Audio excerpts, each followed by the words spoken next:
The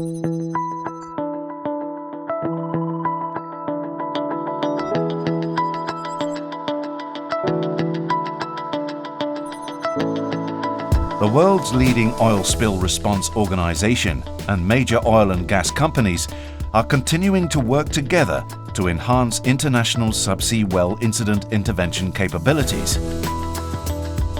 The Subsea Well Response Project is purchasing equipment for development of an offset installation system that would enable the removal and installation of equipment during scenarios where direct vertical access to a wellhead may not be possible. In this scenario, the well has blown out and all of the contingency measures have failed. Debris has landed on the seabed and may need to be removed to facilitate capping of the well. The ROV checks the condition of the wellhead and measures its angle utilizing site survey tools and transmits data back to the surface. Using tools from the Subsea Incident Response Toolkit, the ROV may be used to remove small obstacles in the vicinity of the wellhead. A corridor that extends across the exclusion zone is identified and cleared by ROVs if necessary.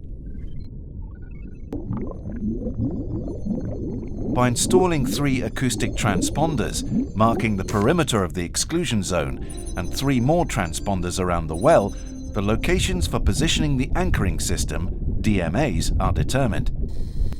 The DMAs are landed in a nearby wet storage area. The ROV disconnects the rigging wires for recovery. The capping stack is deployed on the same wet storage area onto an awaiting parking stand.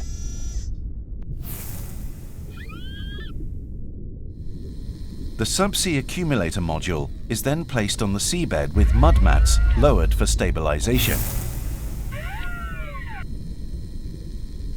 Finally, the flying lead basket is brought down. Tugs will then position themselves stern to stern in order to pass one end of the towing wire from one tug to the other. At this point, one tug will skirt the perimeter of the exclusion zone headed towards the vessel located above the wet storage area. Once opposite one another, the tugs will then coordinate their positions to align the towing line with the established corridor.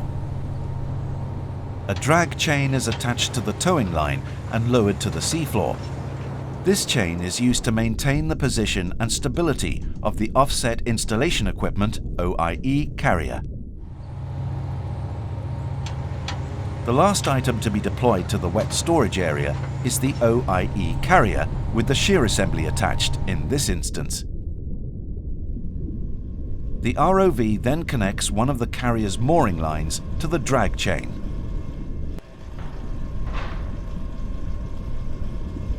The ROV connects the air tether to the hot stab receptacle, providing air for buoyancy tank deballasting. The tanks are then partially deballasted until the carrier deployment rigging becomes slack as the weight is transferred to the drag chain. Assisted by the ROV, the carrier moves to above one of the 3 DMAs. 2 of the carrier's pennant lines are connected to the DMA. The carrier tanks are deballasted partially to create uplift on the drag chain. As a result, the drag chain slowly lifts and hangs below the carrier, which is then positioned over the DMA. The anchor and the drag chain are then lifted to 2 meters under the carrier using the winches. Stabilized by the drag chain, the carrier buoyance tanks are adjusted to position the carrier to 20 meters above the seabed. The tugs remain in position and the movement of the DMA along the corridor is achieved by simultaneous operation of the winches on each of the tugs.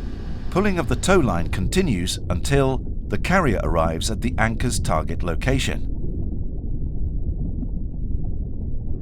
After the carrier arrives, the airline is reconnected to adjust the ballast and the DMA is lowered to its target location.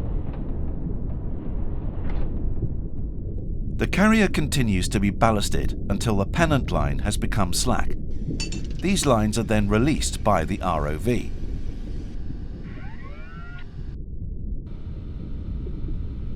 The carrier can now be towed back to the wet storage area.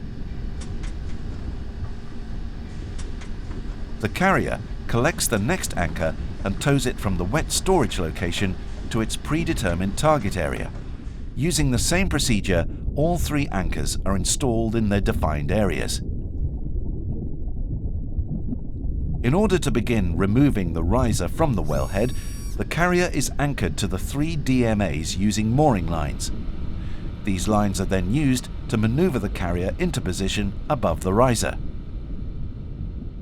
The pennant lines are then attached to the riser to secure it. The shears then perform the first cut.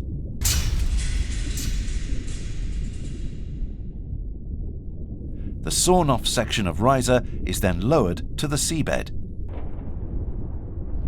When the riser sections have been removed, pennant lines from the carrier are connected to the lower marine riser package. The carrier then lifts the LMRP off the wellhead. It is now time for the capping stack to be installed. The carrier is de-anchored from the DMAs and returns to the wet storage area to deposit the shears on a contingency DMA. The carrier can then be used to transfer the flying lead basket and subsea accumulator module to the wellhead location. Finally, the carrier connects to the capping stack and brings it to the wellhead. The carrier is re-anchored and then aligns the capping stack to the angle of the wellhead based on the site survey data. The capping stack is positioned on the wellhead and connected using the extending stroke of the cardan joint.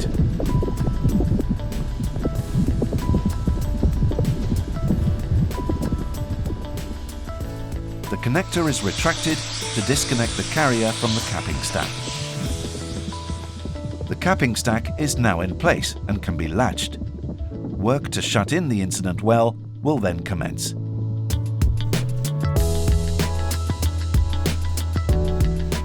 The scenario depicted in this animation is incredibly rare, and while we hope this intervention equipment will never be needed, it is essential to be prepared. Development of this innovative offset installation concept demonstrates industry's collaborative commitment to enhancing incident response capabilities to ensure safety in our offshore operations.